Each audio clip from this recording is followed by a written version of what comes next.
Hola, ¿qué tal? Bueno, hoy empezamos con la bolilla uno y les comento así en general. La idea de los audios es no repetir tal cual lo dicho en los apuntes escritos, sino a lo mejor llamarles la atención sobre determinadas cuestiones que para mí son importantes o que a lo mejor necesitan una explicación adicional. Bueno, el concepto de derecho creo que es claro, es decir, necesitamos un ordenamiento que regulara las conductas para vivir en sociedad, es decir, el ser humano deja de vivir en forma aislada, empieza a vivir en comunidad y empiezan los conflictos y la necesidad de resolverlos. La relación del derecho con la moral que tienen en común, que los dos son normas de conducta. Ahora, uno puede decir, bueno, el derecho apunta también a que la gente haga las cosas bien, pero hay una diferencia entre actuar correctamente, legalmente y ser virtuoso. Es decir, la virtud es la perfección de lo que puede llegar a tener esa persona, ¿sí? Y no necesariamente ninguno de nosotros llegue a alcanzarla y no por eso vamos a ser sancionados. Entonces, por eso una diferencia es que es autónoma. Yo soy quien va a decidir si me voy a ajustar y voy a obrar de acuerdo a las normas morales para alcanzar la virtud o no. Y nadie me puede castigar por ello. Ahora, las normas jurídicas sí tienen de respaldo el poder, la coactividad del Estado, que si yo no cumplo voy a tener determinado tipo de sanción. En un caso entonces está dirigida al individuo en sí mismo y en el otro caso a la sociedad. Van a ver que las normas jurídicas también tienen siempre un componente moral, salvo las meramente técnicas, por ejemplo, por qué frenamos cuando un semáforo está en colorado o en verde, es decir, no hay un trasfondo moral en eso, pero si no, básicamente en las normas que nos rigen hay un contenido moral y las reglas del arte. Quiere decir que teniendo en claro qué sería lo bueno, cómo se debe obrar, eh, quien dicta la norma, según su saber y entender, su conocimiento técnico, va a hacer el delineado como para que ese objetivo se cumpla, ¿sí? Lo más claro a lo mejor es como ustedes ven los distintos tipos de penas en el régimen penal. Cuando la conducta es muy grave, la sanción también va a ser mayor que en un hurto menor, por ejemplo. Otra cuestión es la obligatoriedad del derecho, es decir, ¿por qué tenemos que cumplir? Más allá de la coactividad. Eh, y acá les presento, seguramente las tienen vistas, dos escuelas del derecho, que es la del positivismo jurídico y la del justnaturalismo o de derecho natural. Para el positivismo jurídico, para esta escuela, la norma va a ser obligatoria en la medida en que haya sido dictada por autoridad competente. No importa si se adecua o no a un criterio de justicia, si quien la dictó estaba en condiciones de hacerlo, hay que cumplirla. Mientras que el derecho natural, la escuela del derecho natural, va a requerir esta adecuación, porque si no, incluso moralmente yo tendría el derecho a resistir esa norma, aunque tenga la sanción correspondiente desde el plano positivo. Después vamos a ver muy breve la clasificación de derechos que distingue absolutos y relativos. Es cortito, pero es importante que tengan en cuenta que los derechos absolutos o erga omnes tienen que ser respetados por toda la sociedad. O sea, el sujeto pasivo es toda la comunidad. Por ejemplo, yo no tengo que estar con mi libreta de matrimonio para que la gente sepa que tal persona es mi marido. Se invoca el vínculo sin perjuicio de lo que uno tenga que comprobar en determinado trámite, ¿no? Por supuesto, la documentación, pero digamos, uno no vive con eso ni tampoco con el título de propiedad de su casa para impedir que alguien más entre. En cambio, en los relativos, que viene de la relación que tengo con determinada persona, pueden ver el ejemplo claro con los contratos. Al resto de la sociedad no le importa un contrato de alquiler en el que yo estoy alquilando mi casa a X persona. Solamente nos importa al locatario y a mí como locador. ¿Sí? Está en relación a esas partes y tendremos que ver, bueno, con qué documento se demuestra, pero no le incumbe al resto de la sociedad. Esa es la diferencia entre absolutos y relativos. El sujeto pasivo es la comunidad o una persona o determinado grupo de personas. Eh, bueno, tienen el concepto de justicia, eso creo que no hay inconveniente. La diferencia entre derecho objetivo y subjetivo. El derecho objetivo es el derecho positivo vigente, es decir, es lo que me va a decir la norma. Ahora bien, ¿qué es el derecho subjetivo? Hubo varias doctrinas, unas incluso negaban, como Dewey, la existencia de un derecho subjetivo, sino simplemente había normas para cumplir. Ehring dice que hay un interés jurídico que debe ser protegido. Quiere decir que, supongamos en un acreedor, según Ehring, primero uno tiene el derecho a que se cumplan las obligaciones de las que uno es beneficiario, que uno es acreedor. Entonces, el derecho positivo viene en apoyo de ese interés jurídico, creando la norma que va a obligar al deudor a cumplir. Y Kelsen dice que son como dos caras de la misma moneda, según a quién se dirigen. El derecho positivo es el que va a estar imponiendo un deber, un obrar determinado al deudor, y por otro lado va a dotar de las herramientas suficientes al acreedor para que pueda hacer valer sus derechos. O sea, derecho objetivo dirigido a quien le impone la obligación y derecho subjetivo en cabeza del acreedor que está facultado para obtener las prestaciones que estaban comprometidas. Fundamentos del derecho. Cuando nosotros vemos cualquier norma vamos a ver que normalmente va a citar a un decreto o una ley y en función de eso así se resuelve. O incluso de la Constitución. Es decir, siempre vamos a una norma superior. Ustedes deben haber visto en algún momento la pirámide, ¿no?, de Kelsen. Pero cuando llegamos a la norma suprema, o sea, en nuestro caso la Constitución Nacional, más allá de los tratados de rango constitucional, ¿qué respalda a la Constitución? ¿Dónde está el fundamento de validez? Entonces aquí vemos tres teorías.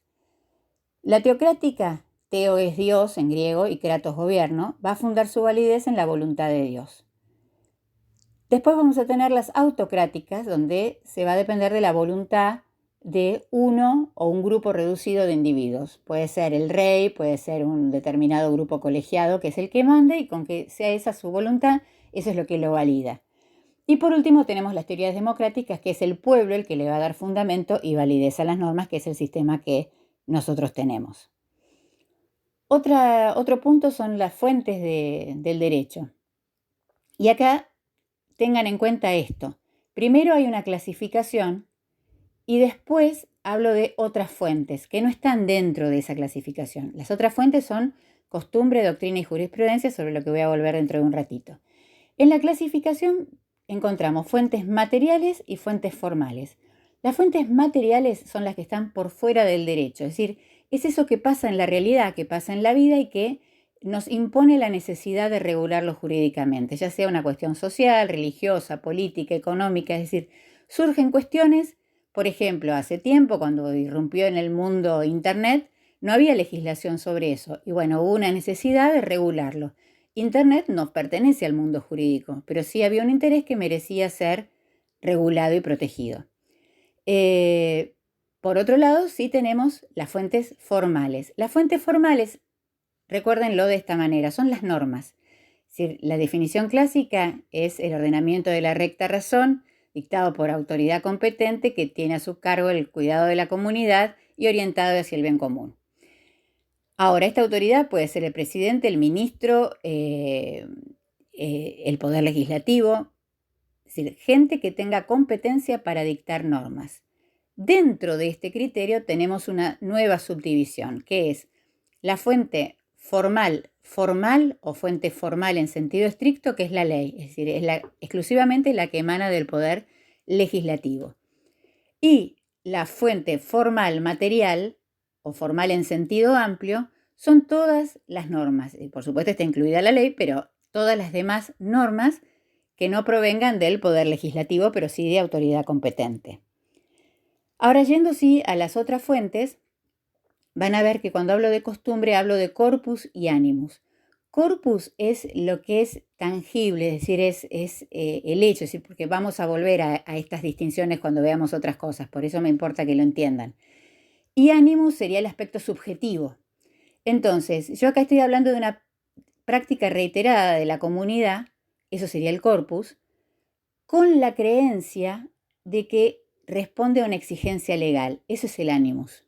Entonces, no basta que las personas hagan siempre esto mismo para que se acostumbre, sino que lo hagan convencidos de que ese proceder responde a una exigencia legal. Y bueno, ahí tienen los tres tipos de costumbre: la previa, la contemporánea y la contraria, que no es aceptada por nuestro código, aunque, como les comento, siempre vivimos con una costumbre contra la ley en forma muy pacífica, que es que cuando el presidente sale de la capital tiene que delegar el mando en el vicepresidente, y la casa del presidente está en Olivos, o sea, en la provincia de Buenos Aires, y nadie se ha complicado con eso.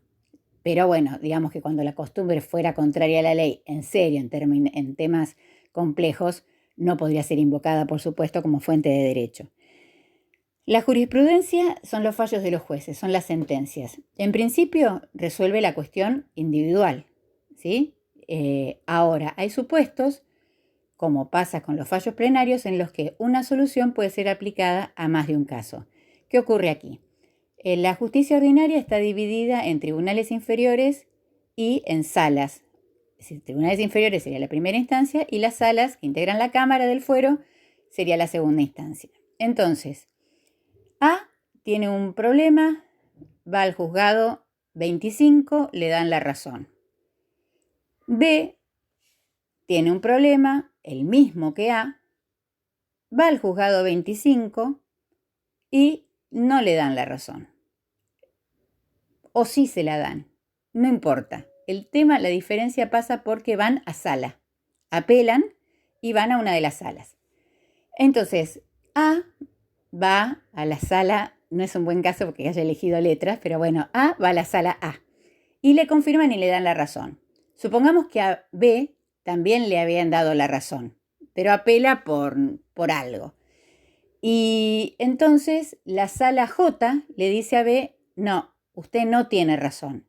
Quiere decir que ante una misma situación, según la sala que tocó, la solución era diferente. Entonces viene una tercer causa y el señor C advierte que según la sala que le toque, la respuesta va a ser distinta y lo tiene que señalar cuando hace la demanda. Entonces dice: yo fundo mi reclamo y pido fallo plenario, es decir, que se unifique la jurisprudencia porque la sala A en tal situación dijo esto, mientras que la sala J dijo lo contrario.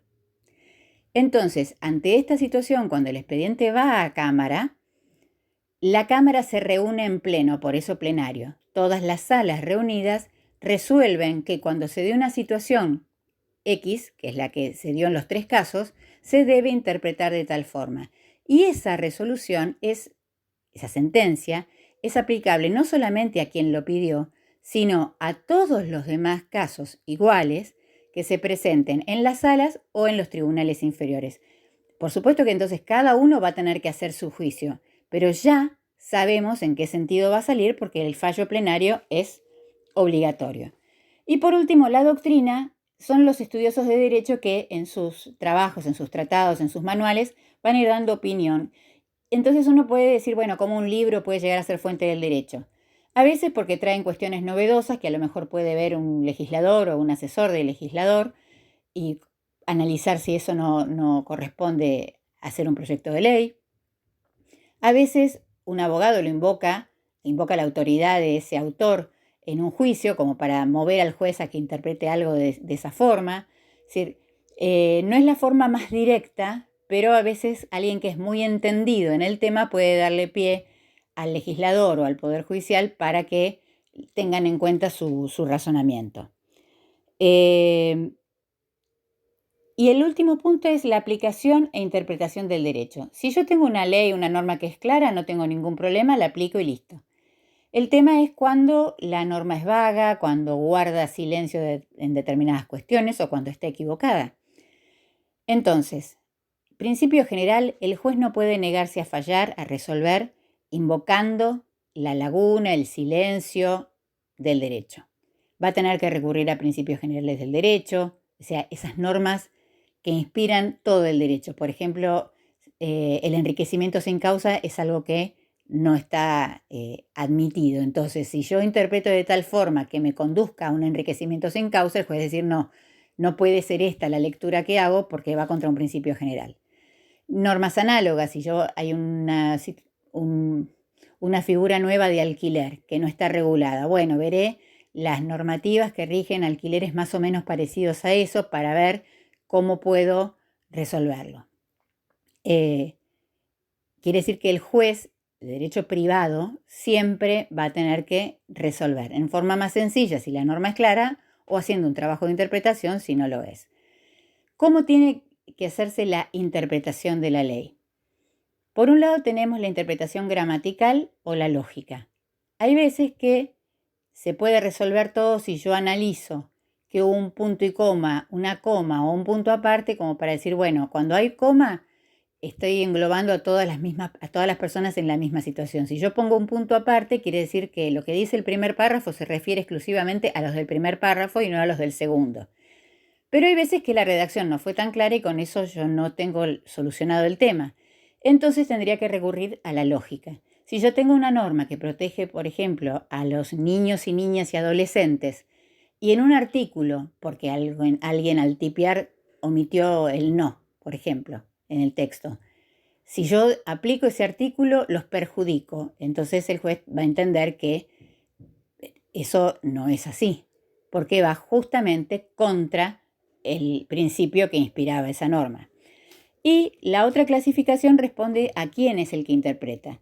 Entonces tenemos la interpretación auténtica, es la que hace el propio legislador, la propia autoridad que dictó la norma, que va a corregirla, que va a ampliar, que va a interpretar diciendo, donde dije esto quise decir tal cosa, que es lo que nos dejaría más tranquilos, ¿no? Porque es la voluntad, la misma voluntad la que se endereza. Otra de las interpretaciones sería la judicial, que es la que hace el juez al aplicar la norma en el caso concreto, y la doctrinaria, que es la que hacen los juristas. Bueno, el final del apunte se refiere a los principios con los que nos debemos regir, que es la buena fe y evitar todas las situaciones abusivas de derecho. Bueno, llegamos hasta acá. Cualquier duda saben que me pueden consultar.